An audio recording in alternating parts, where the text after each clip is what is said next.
Hey everybody, welcome back to DRTV, Above the Paygrade. I'm your host, Jay Friesen. And I'm Brian Mattson. And we are delighted to have with us Joe Carter, of the Gospel Coalition, the Acton Institute, and the Ethics and Religious Liberty Commission. Joe, great to see you. Thanks for coming on our show. Thanks for having me on. I really appreciate it. Well, it's been quite a week, Joe. We've had a societal meltdown. That's putting it mildly. Societal meltdown over what used to be a pretty innocuous statute, used to be a federal statute, and now is kind of a state-by-state thing, called the Religious Freedom Restoration Act. You've done a lot of writing on this topic and trying to educate people as to what a RFRA law is.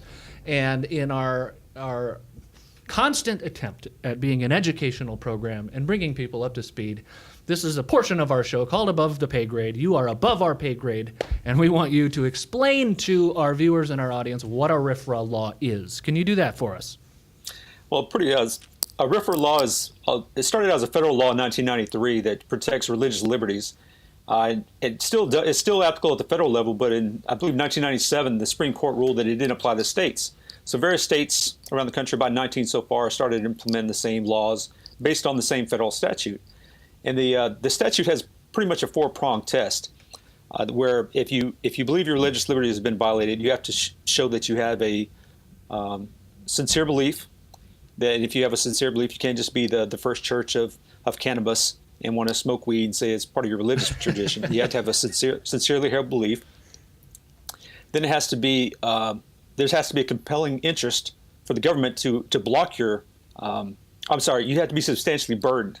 There has to be an actual burden on your religious belief produced by the government. And next, the government has to prove that it has a compelling interest for why it's violating your religious liberty.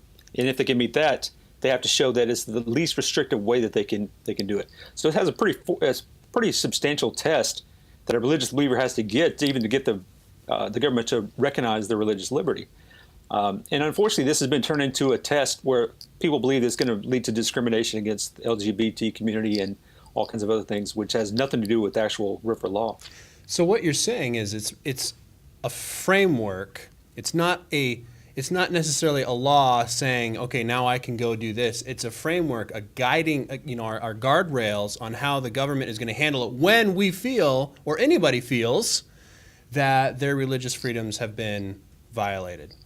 There's a framework. Absolutely. Okay, that makes sense. Until the 1960s, it used to be that you had the states, the legislatures used to have to put in the bill whether there was a religious exemption, and it has to be exemption by exemption in every law.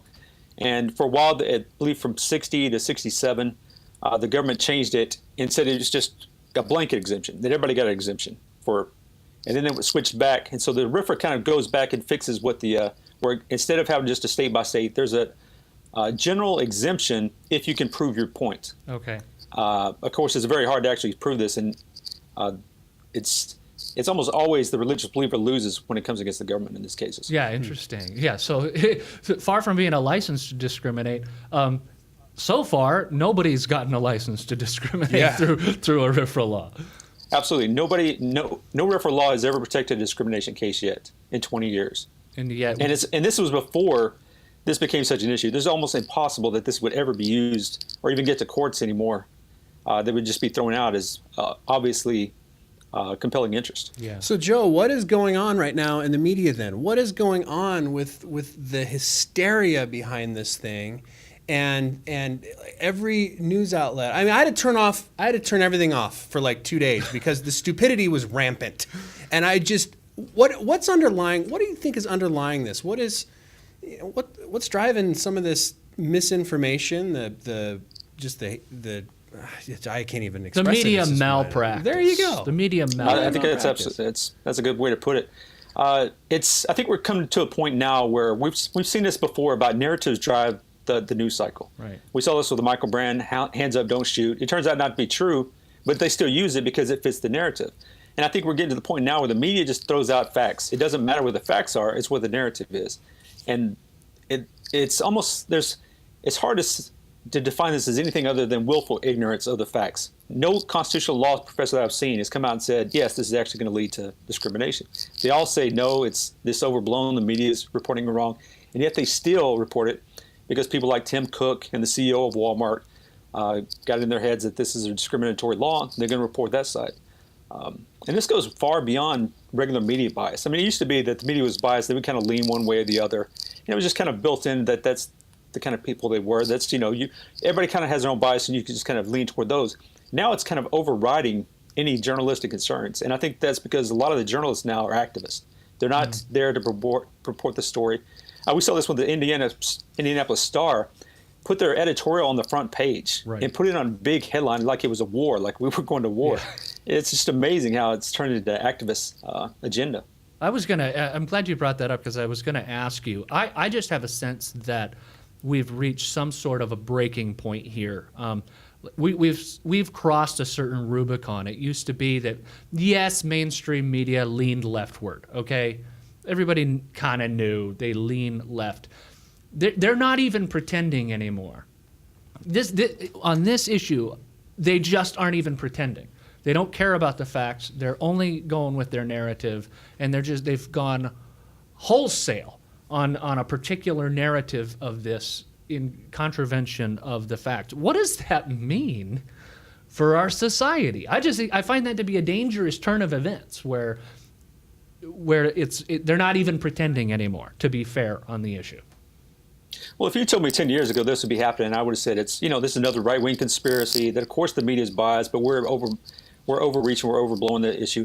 And this is the first time I can actually say this is serious. This is an actual conspiracy to keep the truth from the public. And I think what we're seeing is it's probably a temporary conspiracy. They want to do this until the governors sign off on it, until they can get the laws changed. And then they'll come back and say, well, okay, we'll admit that we were kind of overblown. Maybe we didn't report it quite as accurately. When it's too late, they'll kind of step in and admit it. But I think it's hard to believe that we've got to the point now where journalists can completely ignore the facts and completely set the agenda in a way that they've never been able to do in the past. Yeah, and it seems like there's just this gaping. Well, there's a lot of problems with the coverage, but of course the narrative is if we pass RFRA laws, there's going to be this avalanche of discrimination against gays and other minorities in this country. There's a couple of assumptions at play there. Number one, I think do they really believe that there are untold millions of Christians who are just itching for an excuse to discriminate against people? I mean, that's sort of the assumption behind that. But the other problem is we've had these laws for 22 years, and there's never been this huge outbreak of discrimination. Have you read any journalists who honestly grapple with that fact? No, and even when you point it out, they don't seem to get it, because the reality is, unless sexual orientation is protected in the law itself, under federal law or state law or local municipality law, it's legal already to discriminate against LGBT people. If you're a business owner in, say, a small town in Indiana, outside of the big cities, you can legally now discriminate against gay people for any reason. It doesn't have to be religious reasons.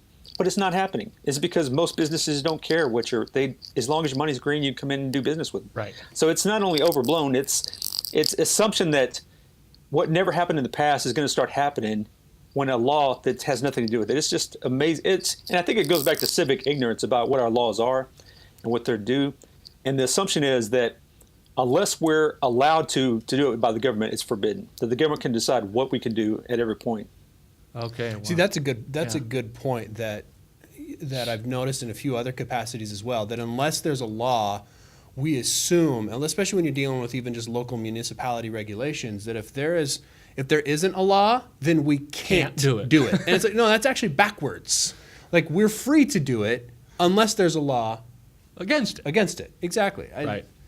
So what do you think? Right. I wouldn't go trim the tree outside of my front yard without looking to see if there's a law against tree trimming.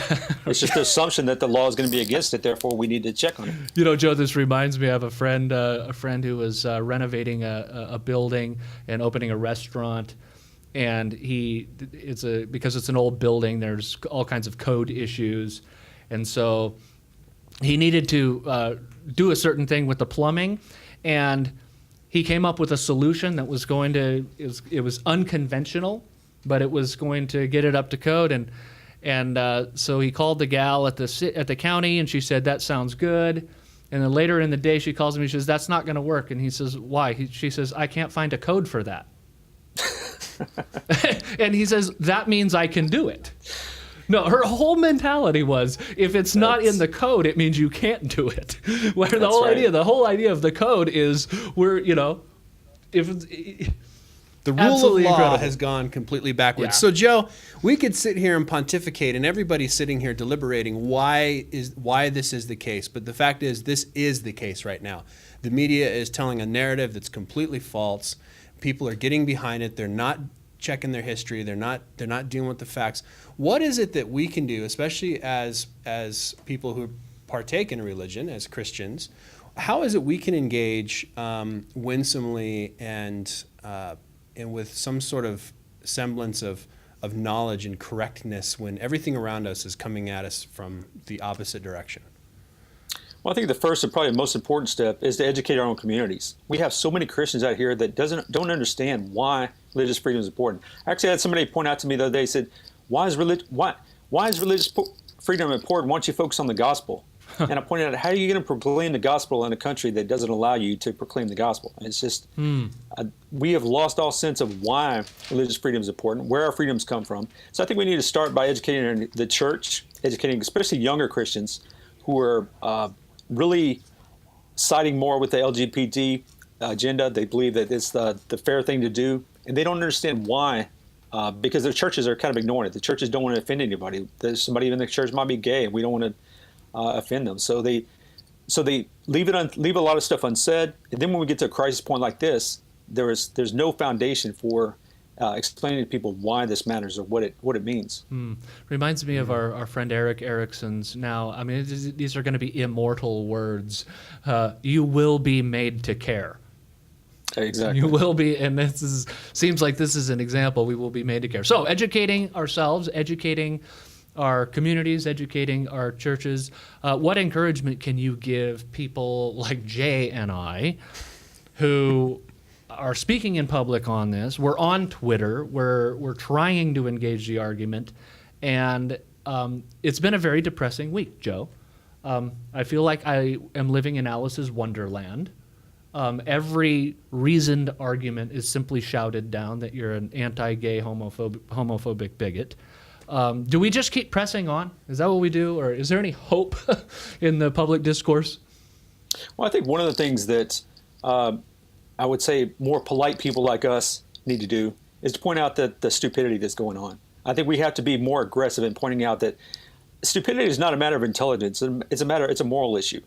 When you're actually being willfully stupid, refusing to look at the facts, refusing to look at the historical precedent, and absolutely lying to people, we need to stand up and call people on it instead of just being polite and saying, well, we can disagree on this issue because it's a matter of interpretation. It's not a matter of interpretation. The facts are completely on our side.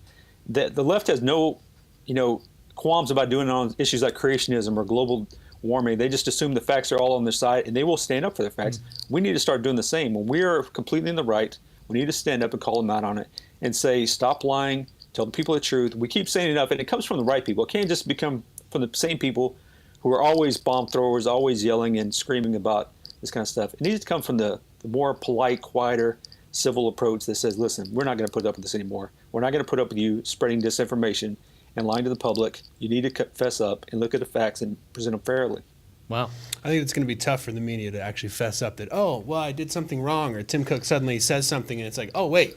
And then he learns later he's not going to issue a public apology. Yeah. But, on that note, Joe, I do really appreciate your article on the Gospel Coalition that you put up that just kind of went over the history. You even embedded the YouTube video of Clinton and Gore talking about the original 1993 federal introduction, and you kind of went through the history and everything else and what this law is, and even linked to the laws themselves. So we'll put that link in the show notes. Yeah, that's for a the great show. resource. Really, it's a fantastic resource. Go read it yourself. I actually posted a lot of that information independently on my Facebook, and then obviously there was the associated comments too. But it was really helpful to have just the actual information in front of you instead of listening to somebody disseminate it for you. Here, you can go just look it up for yourself.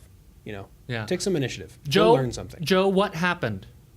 What happened to the left? Because 22 years ago, they were all championing a RFRA law.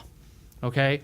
My understanding is it all came about because a Native American tribe wanted to use peyote, and liberals everywhere said we've got to protect religious liberty in this country.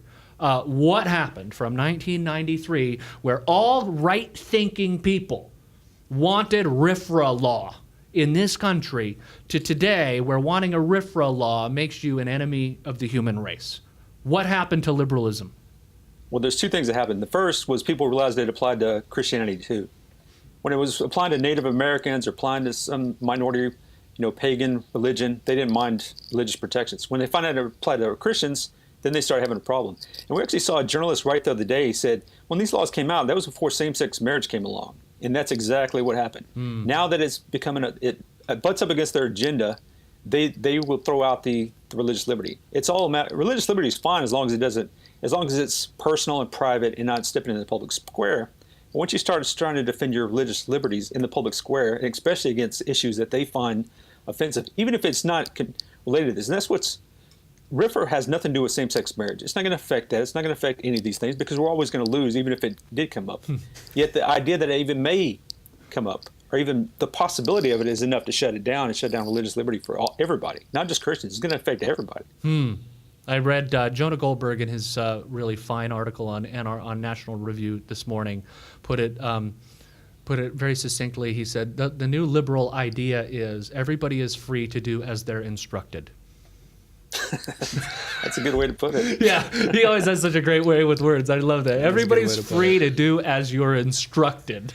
Oh, man. This is okay. So we should care about religious freedom.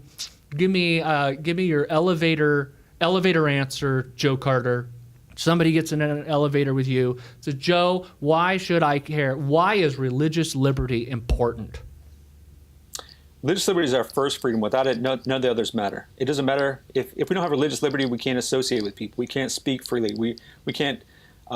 Religious liberty is the closest thing to our conscience that comes, and it's the way to protect conscience. Now, if you want to protect conscience for everybody, you have to protect religious liberty. So if you throw that out, you're throwing out conscience rights for every American. All right. Wow. That's Brilliant. Good elevator answer. Brilliant. Joe, where can people go to find more about you, read your blogs, and get information on what you're up to? You can find me at the gospelcoalition.org, at the Acton Institute at blog.acton.org, and also at erlc.com. All right. erlc.com.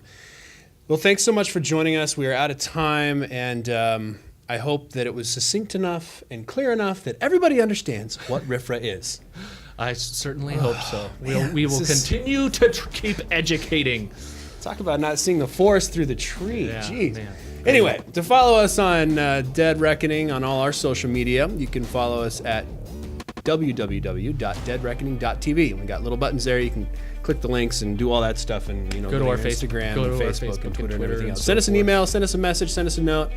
Share this interview with your friends. Share Joe Carter and everything he's doing with all your friends as well. Check him out. Check us out. I'm Jay Friesen. And I'm Brian Madsen. And this is DRTV.